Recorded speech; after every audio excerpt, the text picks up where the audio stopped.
So I'll insert some of my schedules here from the past 2 semesters on the screen. These are over, so you cannot stalk me, but these are my previous semester's courses. What is up, everyone? It is Rachel. Welcome back to my channel. This is College Prep episode 6, where I'm going to be talking about how to get the best college class schedule you can. So a bunch of different tips and tricks and different resources that you can use to get the perfect college schedule. And so if you haven't seen the first 5 episodes of this series, I'll link the playlist down below. But I talk about how to ace your college application essays, how to survive communal bathrooms, how to choose your major, why you should be a resident assistant, and the most recent one is how to get straight A's in college. Also, hi, if you're new here, my name is Rachel. I am double majoring in cognitive science and legal studies at UC Berkeley. So let's just jump right into it. So my first tip to get the perfect college schedule, you definitely want to sit down and decide what you want. So some things to think about is whether you want class times early or late. So whether you want to start like 8 or 9 a.m. or you'd rather sleep in or start at like 11 a.m. in the morning. Another thing you want to think about is, do you want to have classes on Mondays and Fridays, or would you rather stack your classes like Tuesday, Wednesday, Thursday, or are you fine with having classes 5 days a week? Another thing to think about is whether you want to have breaks between classes or have all of your classes stacked. So for me, I like to have my classes stacked. So that means I'll have classes like 1 p.m., 2 p.m., 3 p.m. so I don't have a bunch of annoying like 30-minute or 1-hour breaks. If I do have like short breaks, I at least make them an hour and a half. So then it's enough time to actually get homework or do something within that time period, because I found that when the break is only an hour, you can literally not get anything done. So then it's sort of a waste of your time. So if I do put a break in there, I'd leave it for 90 minutes. So you want to sit down, think about these things, think about how you want to plan your schedule, stuff like that. After you've sat down and thought about things, you want to look up some potential classes. So typically just Google. If you know what you're majoring in already, you can go to the major website and then figure out like, okay, what are the major requirements that I need to take, stuff like that. If you don't know what you want to major in, you can look up different majors and take 1 or 2 courses from each to figure out if you really like the major or not. Also, like looking up electives, stuff like that, you can do at this time period. So you just have a long list of like, okay, this class looks interesting, I might want to take it. After I found a few classes that I'm like interested in taking, then I delve a little bit deeper. So while looking up classes, I'll typically Google the syllabus and try to find a previous semester syllabus. So then I can like read the summary of the class, like how many readings are there, how many exams are there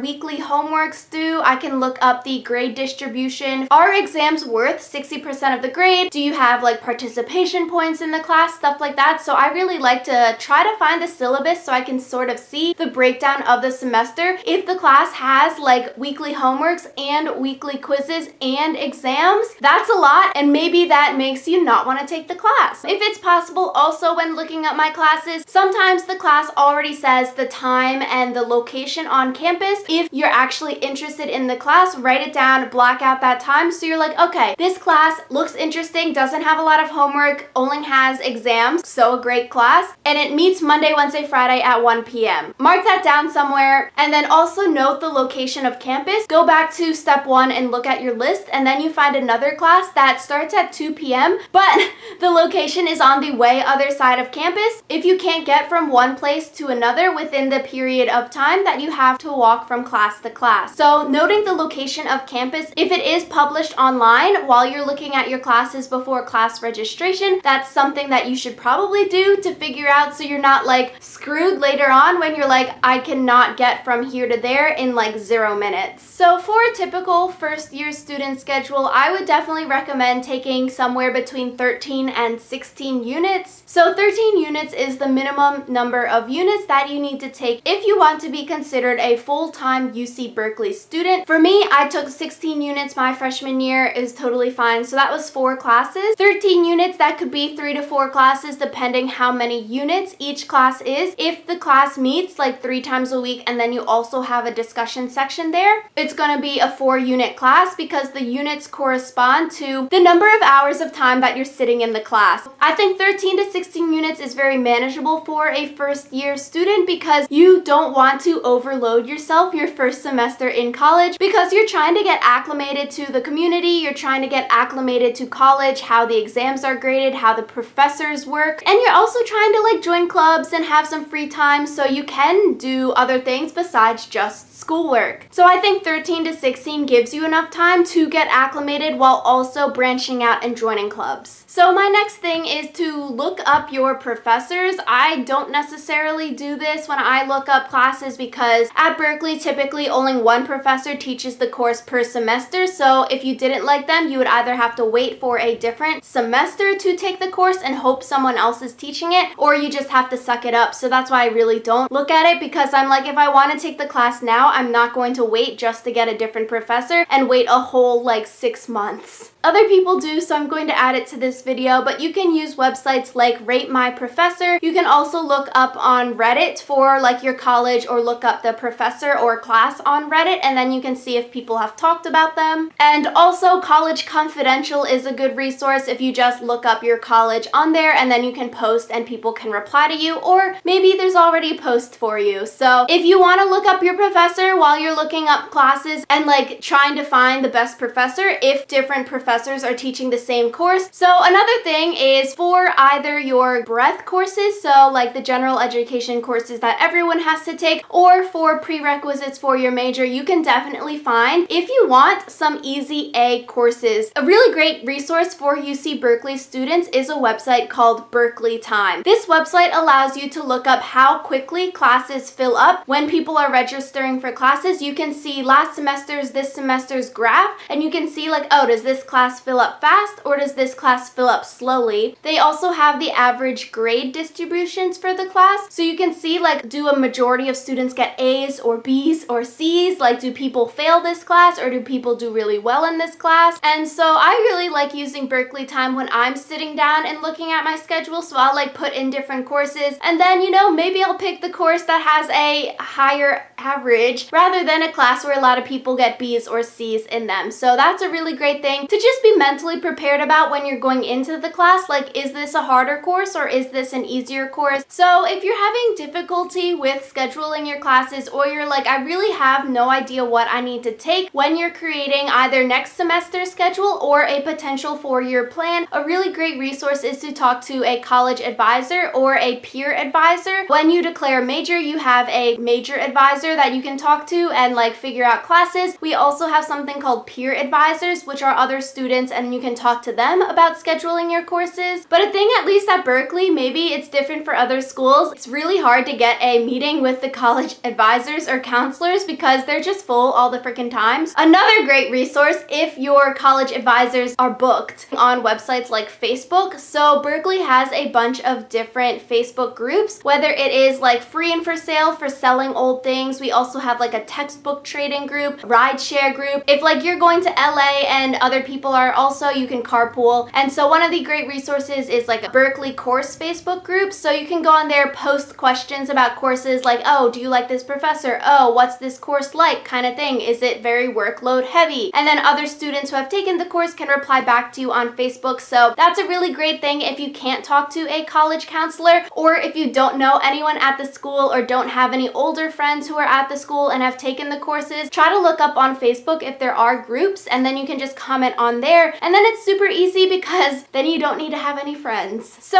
after all of these steps, at this point in time, I have a bunch of different courses that I'm looking at and potentially thinking about enrolling in. So this is even before class registration starts. After this, then I will start to make pretend or fake schedules. So I'll insert some of my schedules here from the past 2 semesters on the screen. These are over, so you cannot stalk me, but these are my previous semester's courses. So then you can sort of see like what I'm looking for in a class. So this one was from fall semester of junior year. So you can see it's like sort of really busy, but like I said before, I like to stack all of my classes. So I have like at least a few hours of classes in a row, and then I have at least 90-minute breaks in there, so then I have enough time typically to go and do something like do homework or eat. And so this is a fairly fine schedule. I really liked my schedule last semester because it like literally turned out perfectly. So that one on the screen, and you can really see I finessed it so well. Mondays and Fridays I only had 1 hour of class, and so this was really great. I then stacked everything Tuesday, Wednesday, Thursday to get all of my classes out of the way. Because I only had one class, I was able to schedule like more shifts at work, so it really kept me productive. If I didn't have work and the 1 hour of class only, I would literally be like a lazy bum. So I'm really glad. Like, I still woke up at like 8 a.m. on those days to go into work, versus if I didn't have anything to do and I only had 1 hour of class that day, like I would literally be so lazy not waking up till noon. It really depends on your personal preference. Have less classes on Mondays and Fridays, can you still be productive kind of thing. And so I was able to still be productive because I scheduled work shifts and stuff like that. But if I didn't have that and I just had a bunch of free time and only 1 hour of class, like,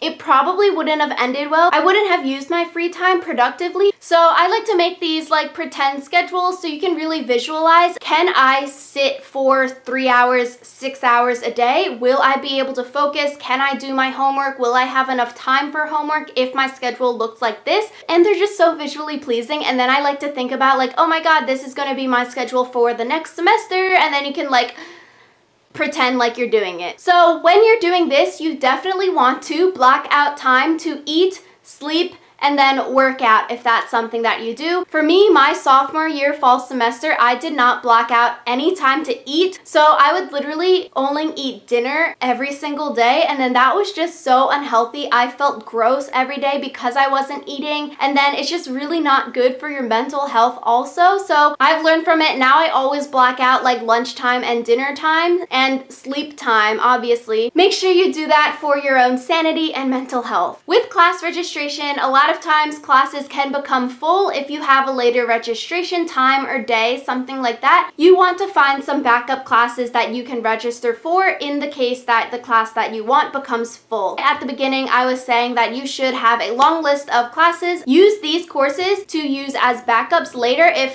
it's registration day and then your class that you want becomes full. Like for me, I really don't like being on the wait list for classes because it just makes me nervous. So I typically, if the class is waitlisted already, I'll just do a different class. At least I know 100% I'm in that course, versus if I were waitlisted for a course, you would still have to go to it for the first few weeks and then hope people drop from it. And then if you don't even get into the course, you're like wasting your time because you're going to a class that you're not even in. I just don't even frick with the wait list. I will just sign up for something else. So that's why it's good to have some backups just in case. Awesome. Yes, these were my tips for how to get a great college schedule. Hopefully it was helpful. Let me know in the comments below if you have any other college prep episode ideas, or if you have any other schedule tips that can help the other viewers of this video. But yeah, thank you all so much for watching, and I will see you all next time.